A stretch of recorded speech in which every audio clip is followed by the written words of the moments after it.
नमस्कार मित्रों। जैसा कि आप जानते ही हो कि हम त्रिफला ज्योतिष बुक का अध्ययन कर रहे हैं और इस बुक में हमने दशा अध्याय को पढ़ा और उसके बाद अंतरदशा अध्याय पर आ गए थे। अंतरदशा अध्याय जो इस बुक में दिया हुआ है वो दिया हुआ है उसका गणित। एक बार मैं पेज को ओपन कर लेती हूँ, ये नहीं है, इससे पहले था। यहाँ पर हमने ये रहा, कुछ श्लोकों को पढ़कर ये जाना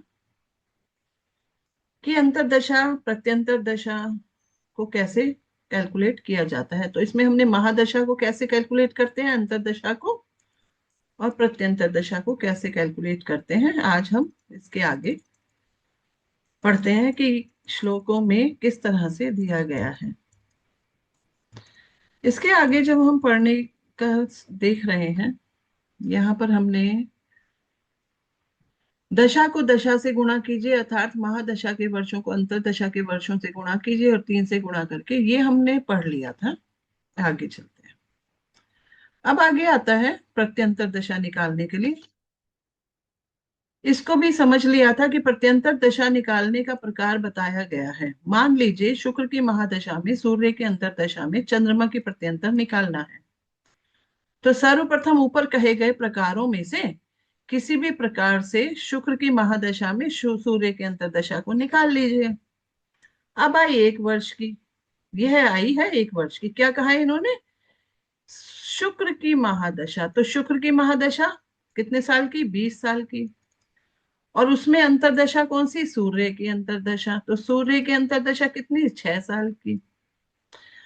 चंद्रमा का प्रत्यंतर निकालना है, तो चंद्रमा, तो सबसे पहले हमने ये देखा कि सूर्य और शुक्र में सूर्य की अंतरदशा कितनी होगी, तो 20 गुणा 6 कर दिया तो 120, गुणा 3 करने पर हमें 360 दिन मिलते हैं, यानी कि एक वर्ष। 360 दिनों का मतलब एक वर्ष ना, इसीलिए यहाँ पर लिखा है एक वर्ष की है। इसका नाम हुआ अंतरदशा पिंड, तो 12 महीने इन्होंने लिख दिया।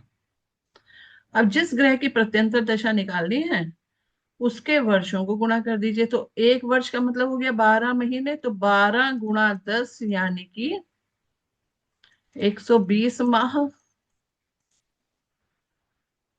लेकिन 120 माह को 120 सालों से भी भाग करना है, तो क्या आगे क्या लिखा है? 120 का भाग दीजिए, तो 120 का भाग देने पर क्या प्राप्त हो गया? एक मास। यानी कि अगर शुक्र में सूर्य की अंतरदशा हो और चंद्रमा की प्रत्यंतर दशा के वो समय हमें निकालना है, अवधि निकालनी है, तो यहां तक हम लोग एक्चुअली पढ़ चुके थे। अब एक और उदाहरण इन्होंने आगे दिया है कि सूर्य की महादशा में चंद्रमा की अंतरदशा में राहु की प्रत्यंतर दशा हो। तो चलिए इसको करके देख लेते हैं, इसी पेज पे कर लेते हैं, इसे हटा देते हैं। ठीक है। अब इन्होंने क्या कहा है आगे नेक्स्ट एग्जाम्पल में, ये देखिए क्या कहा। सूर्य की महादशा, तो सूर्य की महादशा होती है 6 सालों की, चंद्रमा की अंतरदशा होगी 10 सालों की, तो दोनों को गुणा किया तो 60। नियम के अनुसार 3 से गुणा करके 180, तो 180 दिनों की दशा होगी। तो 180 को जब हम महीनों में, तो 180 दिन का क्या मतलब हुआ कि 6 मास, 6 महीने। ठीक है।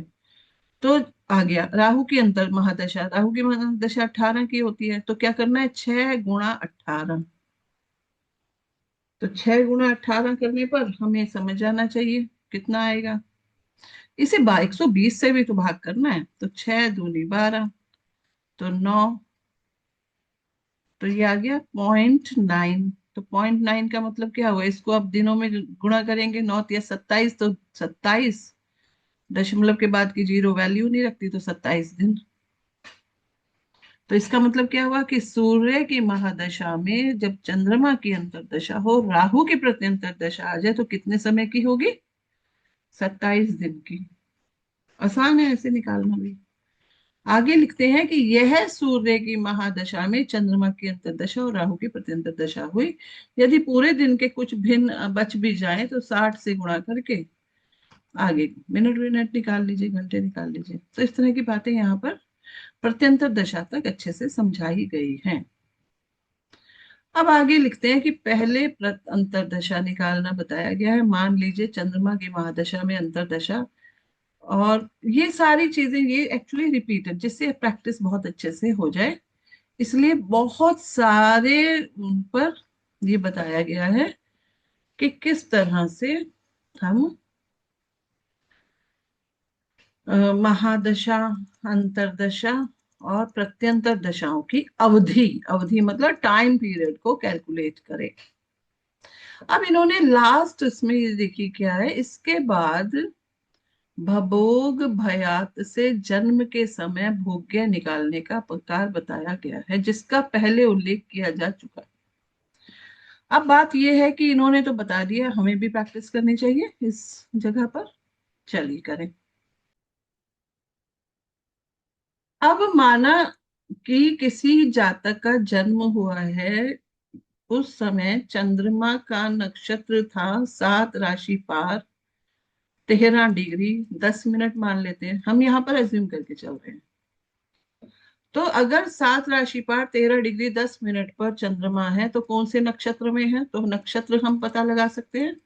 नक्षत्र क्या कैसे निकालते हैं, चंद्रमा का भुगांश को भाग कीजिए एक नक्षत्र के मान से। तो यहाँ पे चंद्रमा का भुगांश है 7 राशि पार 13 डिग्री 10 मिनट, और भाग करेंगे 13 20 से।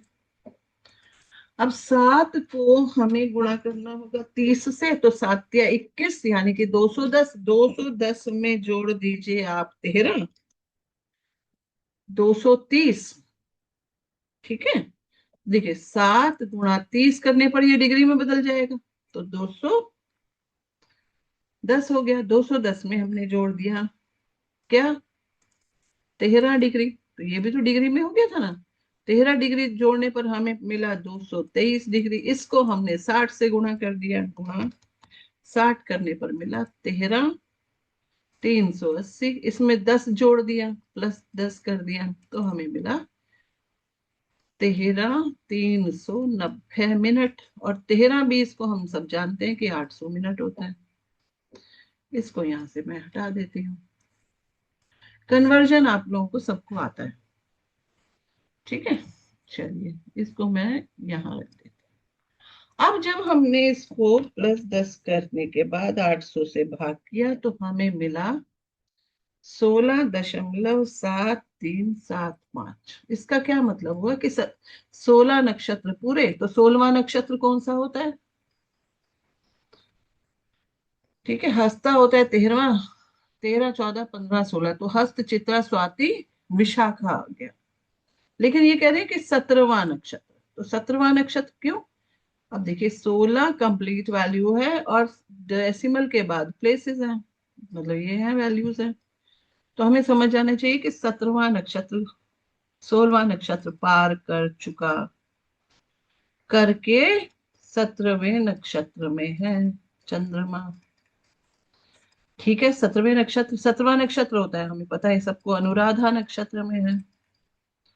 सही है, अब अनुराधा नक्षत्र हमें पता चल गया। तो अनुराधा नक्षत्र में है, तो कितना चल चुका, 0.7375 चल चुका, तो बचा हुआ कितना है। तो अगर हम शेष नक्षत्र निकालें तो हमें समझ जाना चाहिए कि 17 में से इस वैल्यू को घटा दो। ठीक है, तो हमें मिला 0.2625। ठीक है, तो इतना बचा हुआ नक्षत्र है, बचा हुआ नक्षत्र। बचा चुका लिख दिया मैंने, बचा हुआ लिखना चाहिए था, यहाँ पे बचा नक्षत्र। तो जब इतना और चलना है चंद्रमा को नक्षत्र में, तो इतनी ही दशा उसे मिलेगी। और हमें यह भी समझना चाहिए कि अनुराधा नक्षत्र के स्वामी कौन होते हैं, होते हैं शनि देव। तो शनि देव अगर अनुराधा नक्षत्र के स्वामी हैं और इतना बचा हुआ नक्षत्र है, तो शनि देव की दशा महादशा कितने वर्ष की होती है, 19 वर्षों की। तो बचे हुए नक्षत्र के मान में अगर हम 19 वर्ष से गुणा कर दें तो हमें प्राप्त हुआ 4.9875 ईयर्स। इतने वर्ष प्राप्त हुआ।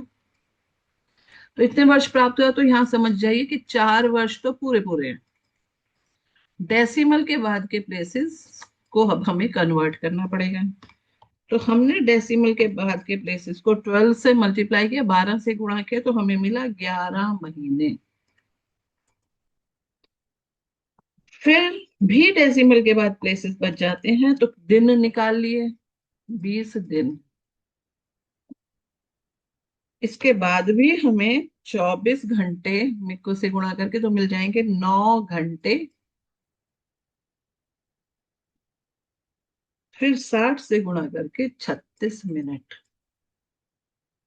ठीक है। अब यहाँ पे अब हमें एक चीज और समझनी चाहिए कि जब भी किसी जातक का जन्म होता है तो एक तो हम लिखते हैं डेट। माना किसी जातक का जन्म 19 फरवरी 2026 को हुआ, माना, और कितने बजे हुआ, सुबह 9 बजे हुआ, या कितने भी बजे हुआ, हमने कहा सुबह 9 बजे हुआ, तो ये तो तारीख है, ये समय है। तो देखिए, अब इसको और थोड़ा सा अगर हम गहराई से समझे, हम कह रहे हैं कि 9 बजे नहीं हुआ जन्म, 9 बजकर 28 मिनट 15 सेकंड पर हुआ। तो ये भी समय है और ये भी समय है एक्चुअली। ये तो हो गए वर्ष, ये हो गए माह, ये हैं दिन, और उन दिनों में घंटे, तो ये हैं घंटे, ये हैं मिनट, ये हैं सेकंड। समझे माँ बात, कि एक्चुअल में जातक का जन्म हुआ है 2026 में हुआ, माना, और दूसरे महीने में हुआ, 19 तारीख को हुआ, और 9 घंटे 28 मिनट और 15 सेकंड पे हुआ। तो ये एक्चुअली ये पूरा डेटा है। ये हो गए वर्ष, ये हो गए माह, ये हो गए दिन, और ये हो गए घंटे, ये मिनट, और ये सेकंड। ठीक है, तो ये एक्चुअली पूरा डेटा है। ठीक। हम कैसे लिखते हैं, डेट ऑफ बर्थ बता दो और टाइम ऑफ बर्थ बता दो, ये दोनों बहुत इंपॉर्टेंट हो जाते हैं, और फिर प्लेस भी पूछते हैं। ठीक है।